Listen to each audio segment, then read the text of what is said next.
देना है दो। आप लोग चाहोगे तो सब यंग नेता होंगे, कोई भी डायबिटीज ये वो कैंसर लॉन्सर वाले नेता नहीं होंगे। ये आपके हाथ में है। यंगिस्तान है हमारा हिंदुस्तान, क्या हो गया है? सर मेरे साइड से एक लास्ट सवाल ये है, पूछिए। लोकसभा का जो इलेक्शन होता है वो प्रधानमंत्री बनाता है और बीजेपी का और उनके सहयोगी का क्लियर है कि माननीय नरेंद्र जी को बनाना है। विपक्ष का भी क्लियर नहीं है। माननीय नरेंद्र मोदी जी का जो कार्यकाल था क्या आपको पसंद नहीं आया, इसलिए आप चुनाव लड़ रहे हैं, क्या कुछ बोलना चाहते हैं? श्री माननीय नरेंद्र मोदी, माननीय नरेंद्र दामोदर दास मोदी,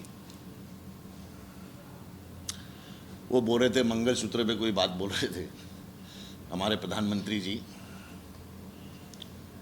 और मंगलसूत्र, क्या आपको लगता नहीं है कोविड वैक्सीन से जितनी औरतों के पति मर गए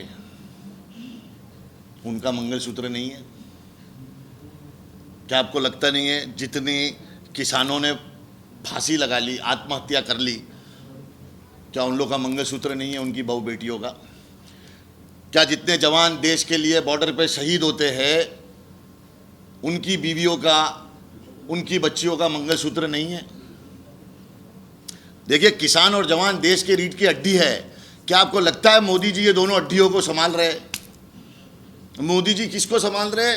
जो भी बड़े बड़े चोर है इस देश के वो बीजेपी में तुम्हें मिल जाएंगे। जो बड़े बड़े रेपिस्ट है इस देश के वो तुम्हें बीजेपी में मिल जाएंगे। अब तो ये हो गया है कि ऐसा है कि किसी ने अगर 10-12 हज़ार 15 हज़ार 1 लाख करोड़ का घपला किया है तो मत कहो उसे टिकट मिल जाएगी बीजेपी में।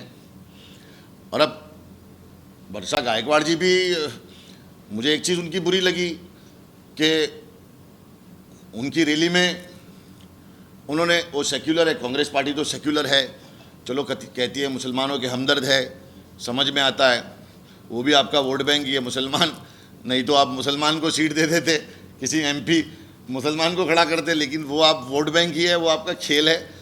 तो आप अपनी रैली में जय श्री राम के नारे लगवा रहे थे।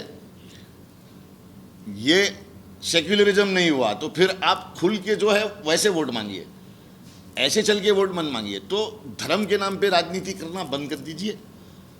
देश के लिए कुछ कर सकते हो तो आप इसमें आइए, वरना आप लोगों को कोई हक नहीं है। जस भाई, चुनावी एरिया अगर देखा जाए तो वो काफी बड़ा है और दिन बहुत कम है, तो किस तरह से उसे कवर करने वाले हैं, लोगों तक कैसे पहुंचने वाले हैं, प्रचार किस तरह से करने वाले हैं और कौन कौन आपके साथ प्रचार? अच्छा, एक बात बताओ, अगर मैं तुम्हें 26 महीना एक जगह पे बिठा दूं, उसके बाद बोलूं बाहर आ जा, तो तू थकेगा, रुकेगा? नहीं रुकता आदमी भाई।